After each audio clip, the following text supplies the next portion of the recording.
बिस्मिल्लाहिर्रहमानिर्रहीम, अस्सलाम वालेकुम। इस वीडियो में हम बात करेंगे अबाउट पल्मोनरी एम्बोलिज्म के बारे में। पल्मोनरी एम्बोलिज्म किसे कहते हैं, पल्मोनरी एम्बोलिज्म को डायग्नोस कैसे किया जाता है और इसका इलाज क्या है। बहुत ही कॉमन कंडीशन है। पल्मोनरी एम्बोलिज्म एक ऐसी कंडीशन, एक ऐसी डिजीज़ है जो उस वक़्त किसी बंदे के अंदर डेवलप होती है जब पल्मोनरी आर्टरी के अंदर क्लॉट बन जाता है। पल्मोनरी आर्टरी क्या है? पल्मोनरी आर्टरी वो रग, वो नस जो आपके हार्ट से आपके फेफड़ों तक खून को लेके जाती है। तो अब ऐसी आर्टरी यानी ऐसा एक पाइप है, एक नाली है जो कि आपके हार्ट से आपके लंग्स के अंदर, फेफड़े के अंदर खून लेके जाती है। और उस नाली के अंदर अगर कोई खून जम जाए, कोई खून जमने वाला क्लॉट बन जाए तो क्या होगा? फिर यही होगा कि वो जो ब्लड सप्लाई है, वो जो खून का फेफड़ों तक जाना है वो नहीं जा पाएगा, वो रुक जाएगा या कम हो जाएगा। तो जब ये कम होगा, खून का फेफड़ों तक पहुंचना कम हो जाएगा या खून रुक जाएगा, फेफड़ों तक नहीं पहुंच पाएगा, तो उसकी रिजल्ट में जो कंडीशन डेवलप हो जाती है हम उसको पल्मोनरी एम्बोलिज्म कहते हैं। अब यहाँ पे काफ़ी सारे लोगों का ये ख्याल है कि ये जो खून का जमना है यानी ये जो ब्लड क्लॉट बनता है पल्मोनरी आर्टरी के अंदर, ये वही ब्लड है जो आपके हार्ट से जो है वो लंग्स तक जाता है और वही खून जम जाता है। वही खून के जमने से जो क्लॉट बनता है उसको हम पल्मोनरी एम्बोलिज्म कहते हैं। ऐसा नहीं होता। ये जो क्लॉट बनता है, मैंने कहा कि पल्मोनरी आर्टरी के अंदर जब खून का क्लॉट आ जाए तो उससे पल्मोनरी एम्बोलिज्म डेवलप होता है।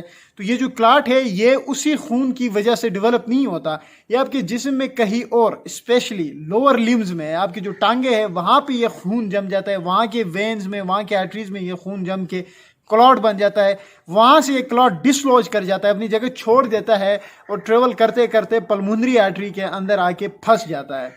तो ये क्लॉट, वो जो खून हार्ट से फेफड़ों तक चला जाता है, दिल से फेफड़ों तक जो खून जाता है, उस खून के जमने को क्लॉट नहीं कहते हैं। उसके खून के जमने से जो क्लॉट बनता है हम उसको पल्मोनरी एम्बोलिज्म नहीं कहते हैं। जबकि ये क्लॉट आपके जिस्म के कहीं और, किसी और जगह में खून के जमने से बनता है और वो फिर वहाँ से डिसलॉज होकर ट्रेवल करते करते पल्मोनरी आर्टरी यानी वो रग जो कि आपके दिल से आपके फेफड़ों तक खून लेके जाती है उसमें आके फंस जाता है और फिर वहाँ पे जो खून का ट्रेवल होता है वो स्लो डाउन हो जाता है या वो रुक जाता है। तो फिर पल्मोनरी एम्बोलिज्म डेवलप होता है। अब जब ऐसी कंडीशन डेवलप हो जाए कि मतलब पल्मोनरी एम्बोलिज्म हो जाए, क्लॉट बन जाए पल्मोनरी आर्टरी के अंदर, खून सही तरह से फेफड़ों को नहीं मिल पा रहा, तो उसके रिजल्ट में सीवियर चेस्ट पेन होता है। पेशेंट जब भी आता है एक डॉक्टर के पास तो वो उसकी जो पहली कंप्लेन होती है वो यही होती है कि डॉक्टर साहब मेरे सीने में शदीद किस्म का दर्द होता है। तो ये जो सीने में दर्द है ये उस क्लॉट की वजह से होता है जो कि आपके पल्मोनरी आर्टरीज के अंदर बन रहा होता है। दूसरी प्रेजेंटेशन जो है वो साथ साथ शॉर्टनेस ऑफ ब्रेथ भी होती है। तो ये टिपिकल प्रेजेंटेशन है। समटाइम कफ भी होता है, जब भी वो खांसेगा तो उसकी खांसी के साथ खून निकल आएगा। लेकिन जो मोस्ट इंपॉर्टेंट दो चीज़ें हैं वो यही है कि पेशेंट जब भी आएगा तो एक सीवियर चेस्ट पेन के साथ आएगा और दूसरी शॉर्टनेस ऑफ ब्रेथ के साथ आएगा। अब इस कंडीशन के अगर रिस्क फैक्टर्स देखे जाए तो बहुत सारे रिस्क फैक्टर्स हैं। सबसे बड़ा रिस्क फैक्टर है इमोबिलाइजेशन।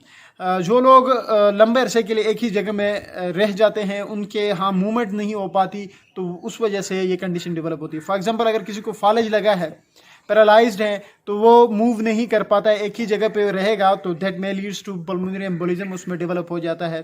और उसके अलावा जैसे कि ड्राइवर्स हो गए, गाड़ी के जो ड्राइवर्स वगैरह होते हैं, क्योंकि उनका ट्रैवल ज़्यादा होता है और जो मूवमेंट होता है वो बहुत कम होता है, गाड़ी के ऊपर ही हमेशा ट्रैवल करते हैं, गाड़ी पे बैठ के ट्रैवल करते हैं, तो उस वजह से भी ये डेवलप हो सकता है। उसके अलावा जो पायलट्स होते हैं उनमें भी ये कंडीशन बहुत ज़्यादा डेवलप हो जाती है। और मोस्ट इम्पॉर्टेंटली डिफरेंट सर्जरीज़ है, जैसे कि सिजेरियन सेक्शन है, जैसे कि ऑर्थोपेडिक सर्जरीज़ है। जब ये सर्जरीज हो जाती है तो स्पेशली ये जो कंडीशन है ना, अमूमन इन सर्जरीज़ के बाद ही डेवलप हो जाती है। अच्छा, मैंने प्रेजेंटेशन की बात की, मैंने इंट्रो की बात की और मैंने जो है वो रिस्क फैक्टर्स की बात की। अब हम बात करते हैं कि इसको डायग्नोस कैसे करते हैं, कि अगर किसी बंदे को ये डिजीज़ डेवलप हो गई है तो अब इस डिजीज़ को कैसे डायग्नोस करेंगे, कौन से ऐसे टेस्ट हैं जिससे मालूम होगा कि पल्मोनरी एम्बोलिज्म ही है। तो जो मोस्ट इम्पॉर्टेंट और स्पेसिफिकली इसके लिए जो किया जाता है वो वेंटिलेशन परफ्यूजन स्कैन है। वेंटिलेशन परफ्यूजन स्कैन किया जाता है, डी डायमर भी किया जाता है, डॉपलर अल्ट्रासाउंड भी किया जाता है, एंजियोग्राफी जो है वो भी की जाती है। लोग यहाँ पे कन्फ्यूजन क्रिएट कर देते हैं कि जो डीवीटी है जिसको हम डीप वेन थ्रोम्बोसिस कहते हैं, उस पर भी वीडियो बनी हुई है, आप वो भी देख सकते हैं। लेकिन यहाँ पे कन्फ्यूजन ये क्रिएट कर देते हैं, लोग कहते हैं कि एंजियोग्राफी जो है वो डीवीटी में किया जाता है और वेनोग्राफी जो है वो पल्मोनरी एम्बोलिज्म में किया जाता है। तो ये कन्फ्यूजन नहीं क्रिएट करनी है, एंजियोग्राफी जो है वो पल्मोनरी एम्बोलिज्म में किया जाता है। उसके अलावा चेस्ट एक्सरे भी किया जाता है। चेस्ट एक्सरे में इसके एक टिपिकल प्रेजेंटेशन होती है जिसको हम वेज शेप शेडो या वेज शेप इन्फार्क्ट कहते हैं। आपको एक साइड पे एक्सरे नज़र आ रहा होगा, वेज शेप का जो है वो आपको शेडो मिलता है, इन्फार्क्ट मिलता है।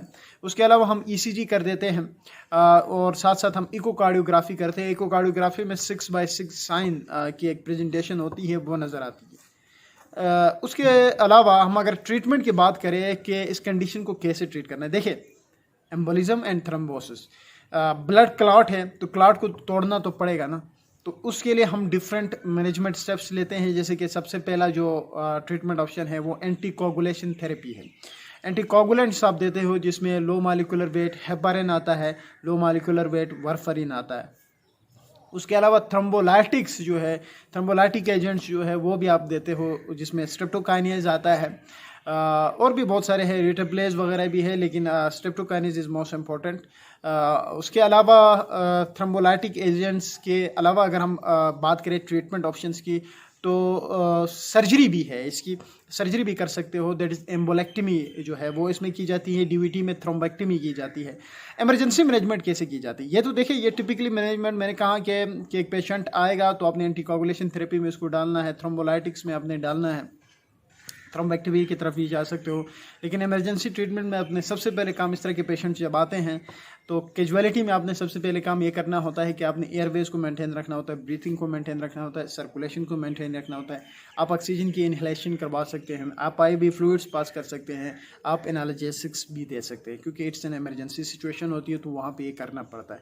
अब बात ये भी आती है कि आप इस डिजीज़ को कैसे प्रिवेंट करते हो, और फिर हम आगे बात करेंगे कि इस डिजीज़ की काउंसलिंग कैसे की जाती है।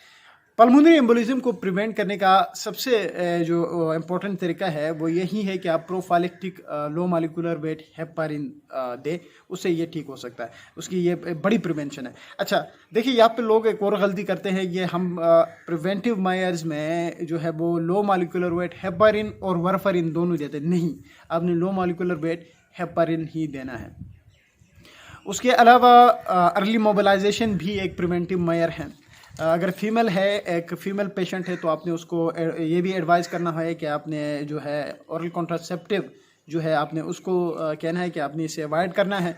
उसके अलावा अर्ली मोबिलाइजेशन हो गया और इलास्टिक कंप्रेशंस जो है वो भी आप इसके प्रिवेंशन में यूज़ कर सकते हैं।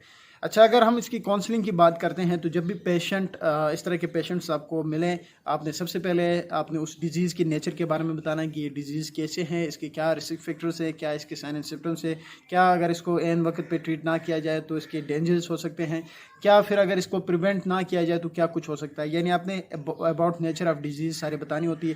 फिर प्रिवेंटिव मेजर्स के बारे में आपने उस पेशेंट को बताना होता है, और साथ साथ आपने इलास्टिक कंप्रेशन जो है वो और अर्ली मोबिलाइजेशन से आप इसकी काउंसलिंग कर सकते हैं। उम्मीद है ये वीडियो भी आप लोगों को पसंद आएगी। Thank you.